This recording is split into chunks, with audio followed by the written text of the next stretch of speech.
Christian is God's friend. There are many times in the Bible that the words friend of God are used. Way back in Genesis, we are told that Abraham was called a friend of God. That friendship is remembered down the ages. Abraham is buried in Hebron, along with several others of his family. I've been there several times, and for good relations with the locals, it's best to call Hebron by its Arabic name, El Khalil. That is, friend of God. Down the centuries, even those who are not Christians have regarded him as God's friend. Moses too is described as God's friend in Exodus 33, who, like others in the Old Testament, were regarded as members of a close circle in whom God could confide. It is in this sense that Jesus at the Last Supper said to his followers, "You are my friends if you do what I command." Now, at first sight, that sounds a bit like a child happy to have a friend if they always do what they want them to do. So as with all we read in our Bibles, we need to put that in context. Jesus has just taught about going to the cross to die, that we might be forgiven and become children of God. He says, "I've kept my Father's commands and remain in his love." Greater love has no one than this, to lay down one's life for one's friends.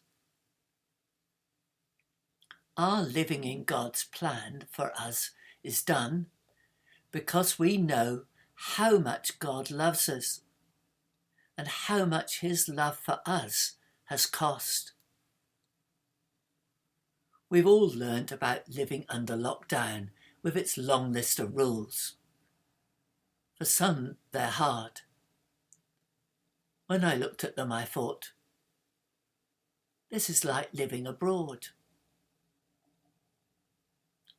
My wife Anne headed up an operating theatre, and for our nearly 60 years of marriage, makes sure the hygiene is a bit like that at our home.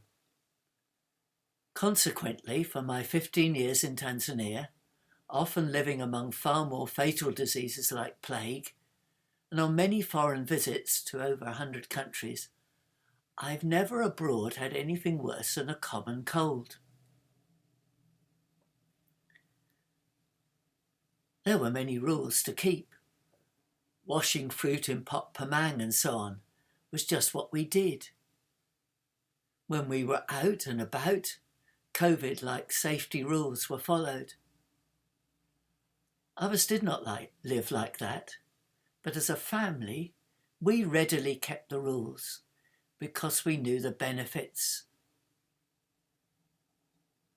Now Jesus here is saying, if you love me, you'll want to follow my way. I've come to restore for you life in all its fullness. Following my commands is for your benefit. I'm treating you as a friend. Friends work together. Friends talk together for the common good. We naturally build up our relationship with God through knowing him more by reading our Bibles and prayer. As the hymn puts it, what a friend we have in Jesus. We can bring everything to God in prayer. It's good also to have a wide circle of Christian friends. An early saint once put it, the best way to know God is to keep the company of God's friends. Our primary privilege is being able to come to God 24/7 and experience his love and friendship. As an added bonus, our church family enables us to experience what being a friend of God is about. What a privilege to be called a friend of God.